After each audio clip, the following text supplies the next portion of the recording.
So, um, as we were mentioning, we were talking about the problems that Russia was facing and the attempts to industrialize or modernize Russia, and them being failed attempts for the most part. What we saw then is an emerging revolutionary movement. So we had liberals. Liberals at this time, don't get confused with the liberal conservative debates that you see now in America, but excuse me, people wanting Western style democracy. Um, there were socialist revolutionaries established in 1902. They were not officially Marxist, and they were peasant based. And then you had social democrats who were Marxists, focused on on the industrial based. And then you had anarchists that were into propaganda of the deed. Well, what does this all mean? Um, so Western style democracy, we get that. The liberal revolutionaries were people who wanted an end to a total monarchy, and they wanted to have representative government and so on. A parliamentary system, um, all of that. Now we talk about socialist revolutionaries. They were not officially Marxist. Um, I'm hoping we did do a discussion of Karl Marx. So you read Karl Marx, and Karl Marx with Engels called for communism.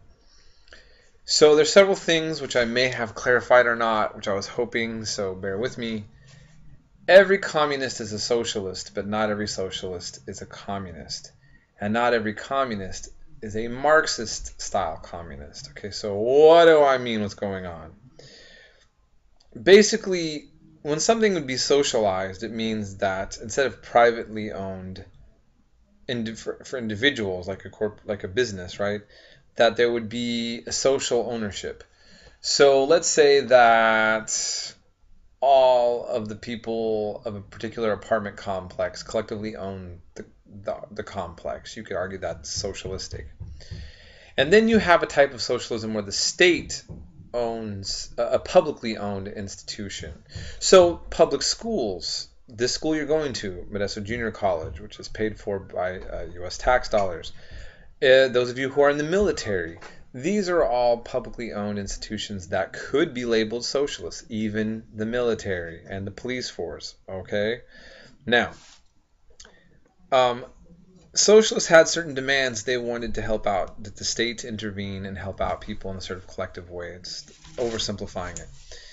And Marxism, Karl Marx had his own kind of model, part of which him and Engels put together in a Communist Manifesto, with a whole entire theory of history.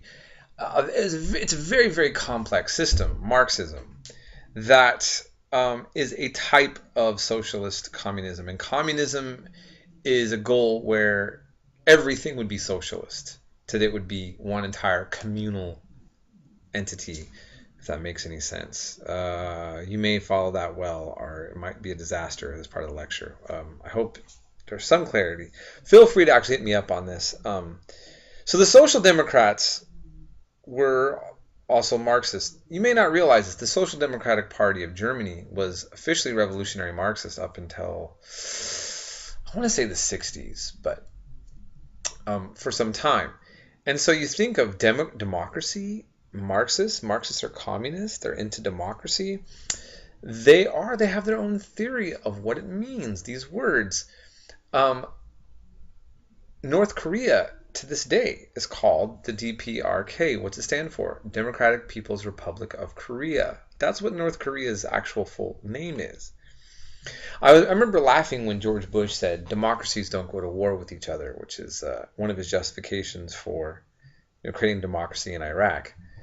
And I was laughing and I said, well, North Korea is officially called democracy, right? I mean, there has been a long sort of people interpret certain terms differently, okay? Now, the anarchists were quite popular in Russia and are popular, that's the wrong way to say it. They're quite active pockets. And propaganda of the deed would be like assassinating like bosses or um, politicians, nobles. They were known for kind of being assassins, anarchists. Now, anarchists do have a sophisticated political idea and our set of ideas, many of them, which are based on a collectivism on a local level. So it doesn't mean chaos like the word is used.